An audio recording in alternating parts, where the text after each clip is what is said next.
दोस्तों, आज हम तुलसी विवाह की मार्मिक कथा के बारे में जानेंगे। तो आइए हम कथा शुरू करते हैं। एक बार शिव ने अपने तेज को समुद्र में फेंक दिया।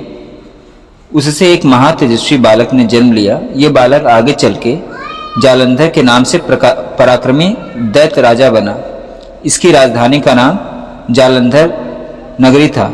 दैत्यराज कालनेमी की कन्या वृंदा का विवाह जालंधर से हुआ। जालंधर महाराक्षस था।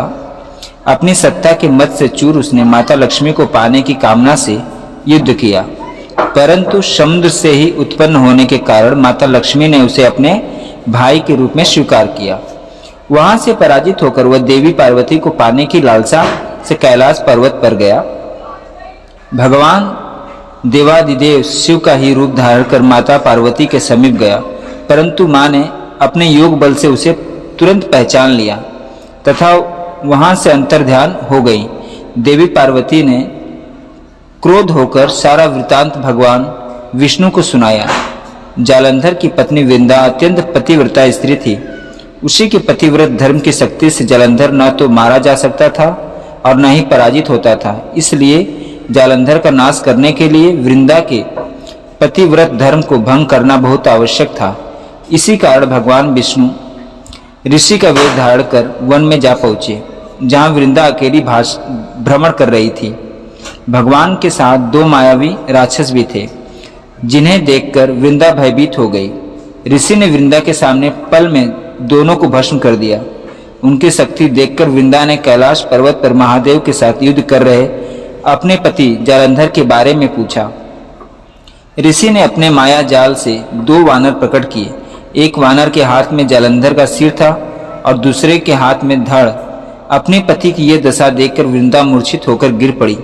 होश में आने पर उन्होंने ऋषि रूपी भगवान से विनती की कि वह अपने पति को जीवित करें। भगवान ने अपनी माया से पुनः जालंधर का सिर धड़ से जोड़ दिया, परंतु स्वयं भी वह उसी शरीर में प्रवेश कर गए। वृंदा को इस छल का तनिक भी आभास न हुआ। जालंधर बने भगवान के साथ वृंदा प्रतिव्रता का व्यवहार करने लगी, जिससे उसका सतीत्व भंग हो गया। ऐसा होते ही वृंदा का पति जालंधर युद्ध में मारा गया। इस सारी लीला का जब वृंदा को पता चला तो उसने क्रुद्ध होकर भगवान विष्णु को हृदयहीन शीला होने का श्राप दे दिया। अपने भक्त के श्राप को भगवान विष्णु ने स्वीकार किया और शालिग्राम पत्थर बन गए। सृष्टि के पालनकर्ता के पत्थर बन जाने से ब्रह्मांड में असंतुलन की स्थिति हो गई। यह देखकर सभी देवी देवताओं ने वृंदा से प्रार्थना की वह भगवान विष्णु को श्राप मुक्त कर दे। वृंदा ने भगवान विष्णु को श्राप मुक्त कर स्वयं आत्मदाह कर लिया। जहां वृंदा भस्म हुई वहां तुलसी का पौधा उगा। भगवान विष्णु ने वृंदा से कहा, हे वृंदा, तुम अपने सती तत्व के कारण मुझे लक्ष्मी से भी अधिक प्रिय हो। अब तुम तुलसी के रूप में सदा मेरे साथ रहोगी। तब से हर साल कार्तिक महीने के देव उठावनी एकादशी का दिन तुलसी विवाह के रूप में मनाया जाता है। जो मनुष्य भी मेरे शालिग्राम रूप के साथ तुलसी का विवाह करेगा उसे एक लोक और परलोक में विपुल यश प्राप्त होगा।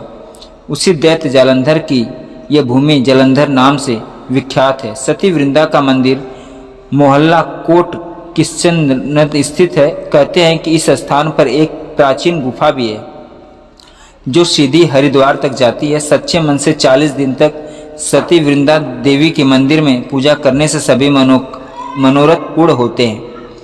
जिस घर में तुलसी होती है वहाँ यम के दूध भी असमय नहीं जा सकते। मृत्यु के समय जिसके प्राण मंजरी रहित तुलसी और गंगा जल मुख में रख कर निकल जाते हैं, वो पाप से मुक्त होकर बैकुंठ धाम को प्राप्त होता है।